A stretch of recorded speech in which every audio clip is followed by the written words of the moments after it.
दोस्तों 17 सितंबर 2025 एक तारीख जो सिर्फ कैलेंडर का पन्ना नहीं बल्कि भारतीय राजनीति का एक टर्निंग पॉइंट हो सकता है। इस दिन देश के प्रधानमंत्री नरेंद्र मोदी 75 साल के हो जाएंगे, लेकिन यह जन्मदिन सिर्फ मोमबत्तियां बुझाने और केक काटने का दिन नहीं होगा।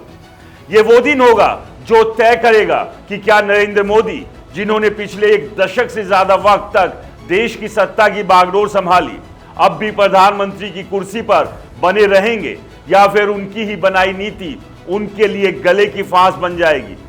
याद कीजिए 2014 जब नरेंद्र मोदी और अमित शाह की जोड़ी ने बीजेपी की कमान संभाली थी, तब एक नियम बना था, एक ऐसा नियम जिसने पार्टी के कई दिग्गज राजनीतिक जिंदगियों का दिया बुझा दिया था।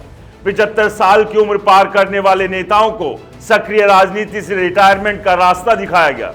लालकृष्ण आडवाणी, मुरली मनोहर जोशी जैसे कद्दावर नेताओं को मार्गदर्शक मंडल की ठंडी छांव में भेज दिया गया। उस वक्त यह नियम बीजेपी की नई ताकत का प्रतीक था, जो पुराने को हटाकर नया रास्ता बनाने का दावा करता था।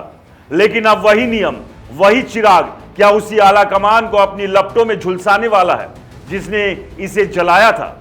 आज सवाल यह है, क्या नरेंद्र मोदी, जिन्होंने 2014 से 2024 तक लोकसभा चुनाव में बीजेपी को एक के बाद एक जीत दिलाई, इस नियम के आगे झुकेंगे या फिर वो बिहार के मुख्यमंत्री नीतीश कुमार की तरह पलटी मारेंगे, जिनके लिए नियम सिर्फ कागज पर लिखे शब्द हैं, जिन्हें मौके की नजाकत के हिसाब से मोड़ा तोड़ा जा सकता है?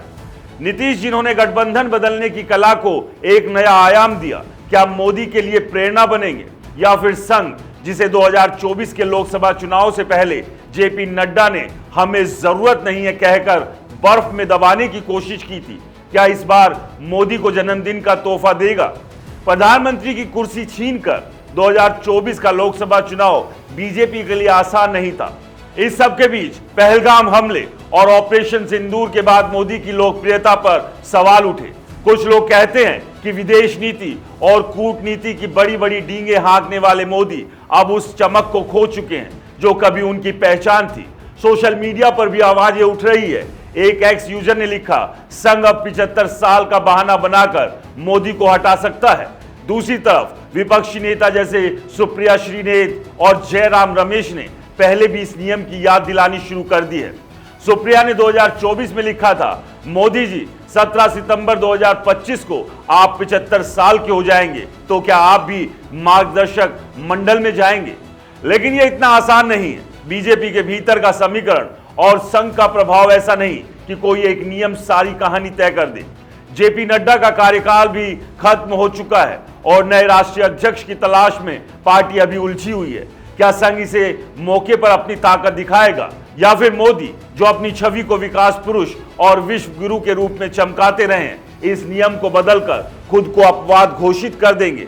सवाल यह भी है कि अगर मोदी रिटायर होते हैं तो फिर कौन? अमित शाह, जिन्हें हमेशा नंबर 2 माना गया, या फिर कोई नया चेहरा जैसे निर्मला सीतारमण, या फिर योगी, जिन्हें न केवल संघ बल्कि देश का एक बड़ा तबका पसंद करता है?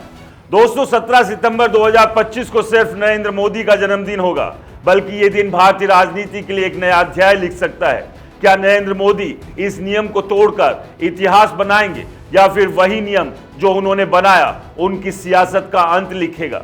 ये सवाल ना सिर्फ बीजेपी के लिए बल्कि पूरे देश के लिए अहम है, क्योंकि ये सिर्फ एक उम्र का सवाल नहीं, ये सत्ता, नियम और विश्वास का सवाल है। और हाँ, अगर नीतीश कुमार पलटी मार सकते हैं तो क्या मोदी नहीं? ये तो खैर वक्त बताएगा और इंतजार रहेगा 17 सितंबर 2025 का। नमस्कार।